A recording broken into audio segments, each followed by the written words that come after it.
Okay, what I thought I would do, I said a while back I was going to do a couple of, bonus tracks. And these are things that are optional if anybody wants to do this on subjects that I think are important or maybe questions people are asking. And this is on which Bible translation should I engage with when I'm engaging the Bible. Now, before I give my input on that, I want to note a couple things. One is the format. I'm shooting these 5 to 10 minute videos on my phone in my office. They're designed to be a casual coaching kind of thing. The goal is to help people engage with the Bible. In other words, this is not some in-depth scholarly analysis of which translation is actually the best one. This is answering the question more of, if I want to engage in the Bible and I want to do it responsibly and solidly, what do I need to know about the whole translation bit? Because there's a ton of them out there and it gets kind of confusing. So that's the context I'm wanting to do that. It's my little escape hatch thing for those of you who take this stuff a lot more seriously, because some people have very, very strong feelings about this whole translation thing.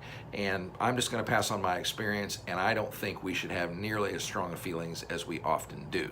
But you may disagree. But here's my input. Okay, first of all, one of the things that you need to remember about translations is that they're translations. Translations of a language that was being spoken on the streets 2,000 years ago. Now, Greek is still around, but it's evolved and it's different than it was back then. Now, for the day, it's very important, and for lots of reasons, that the Greek, I'm just talking about the New Testament right now, the Greek was what was called Koine Greek. And what Koine Greek meant was street Greek. It was as opposed to what you would say is classical Greek. Okay? And we have the comparison in English. We have just everyday English that we talk, and we have Shakespearean English. We have King James English. We have this kind of higher-minded English that we do. So we're familiar with that. But that's why it's very important to note.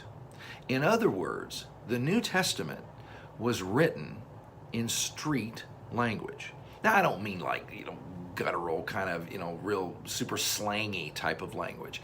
It was just written in the kind of language that people spoke in the marketplace. See, the Roman Empire was a massive empire. It was a world empire that covered a lot of countries that they had invaded, in different provinces they had invaded. And so they had all kinds of different people under their rule.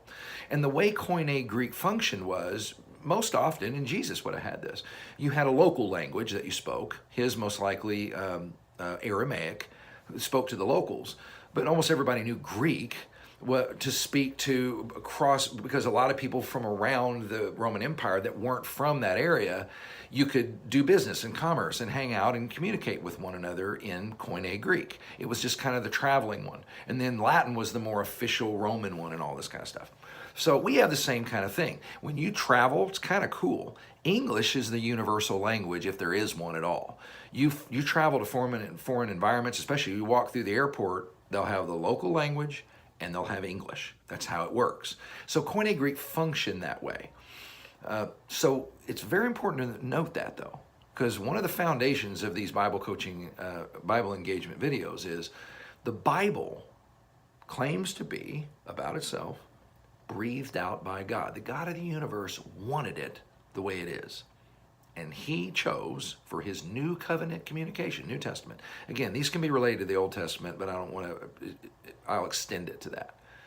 He chose that language to be Koine Greek, street Greek, common language Greek. That's important because the letters of the New Testament were letters. They were relational. Think about it. The very first time anybody heard the book of Romans, that what we know as the book of Romans, it was the letter to the Roman church. There was a church at Rome, and Paul wrote a letter, and someone would have come in to a group of people and said, hey, everybody gather around. We got a letter from the Apostle Paul. This ought to be awesome. It's big, but it's awesome. And they started reading it as a letter. And what's important to know about the early church is, while they had educated people and aristocrats and everything else, they had a load of poorer people, slaves, uneducated people. Every kind of person was in that room, would have been able to understand it. And that's why I feel very strongly that translations need to communicate the same way. This should be written in the same form that the Bible was written in originally. It was written in language that people could understand. Jesus talked. If you could get in a time machine and go back and hear Jesus talk, he would have talked in good old straight common language. He spoke to the common people. And that's one of the reasons. And I don't mean this with any disrespect at all. Some people get really gassed up about the King James Version of the Bible. It's one of the most, it's considered the most influential book ever on the English language. King James 1611 Bible is amazing. It's wonderful. And it's considered by translators to be an actually very good translation. However, my pushback on it, that it shouldn't be your only one, is that for us, it can't reflect that, because it's written in a style and a kind of thing that we just simply don't talk anymore. So it's out of touch. And I think we held on to the language of it too long because we don't speak that way anymore. People don't do that. Now that's kind of true for other translations. And admittedly, when I was thinking, I thought about doing this whole bit on Bible translations before, but I was inspired to do it because the next book that we're in the daily coaching thing, is the book of Philemon. Well, my practice is to kind of remember in my head or look up what's the historical background and who's being written and all those questions. And then I read a book out loud to kind of get a feel for the flow of thought. Well, the problem is I was reading it in the New American Standard, and I'll tell you why I did that in a minute. But as I was reading it in the New American Standard, if I'm being honest, it was like, gee whiz, this doesn't flow of thought. There is no flow of thought. It doesn't flow well at all. The way it's written is kind of topsy-turvy and backwards.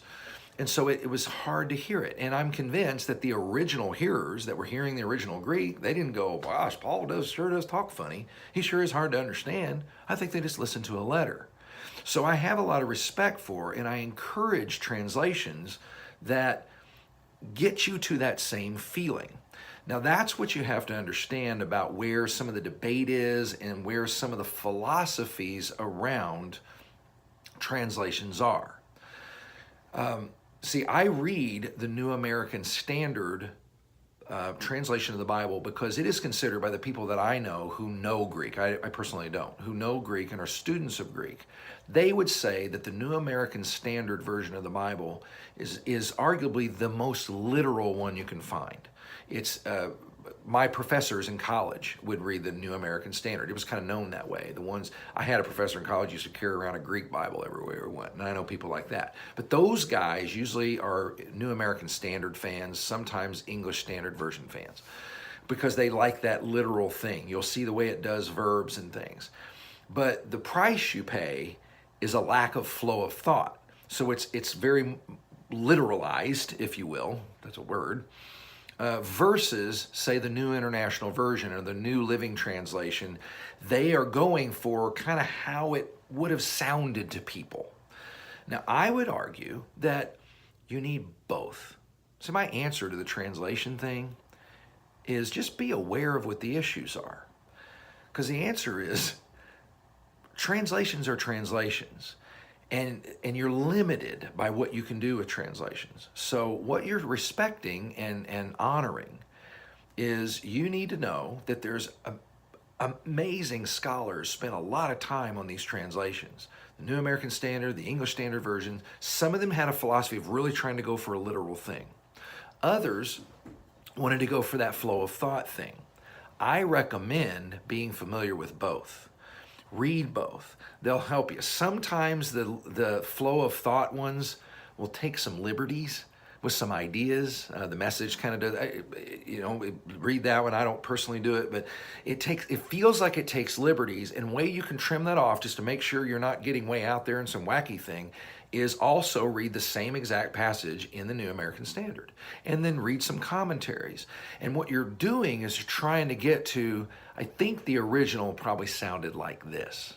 Now, some of these literal translations, the reason I'm not real fanatical about them is because, number one, they sound clunky, and the original wouldn't have sounded clunky. And two, they'll translate some words into English that we never use. No one talks that way anymore. So I think don't talk that way. But some of these other ones, the flow of thought ones, they feel like they take liberties. Well, the cure is just to make yourself aware of what they all say and kind of, okay, I feel like this is a responsible translation. So with that said, that's why you want to educate yourself and look at other translations besides the ones I just named. There's a lot of them out there. And you can read commentators and you'll hear that they debate over words. But the goal is usually once you read a few things and you kind of get them all in there, you've got a pretty accurate feel because you ought to be motivated by, I'm trying to be accurate to the original thought. So that's what I would leave you with, and hope that you would, maybe it's useful to you one way or the other, and there you go. And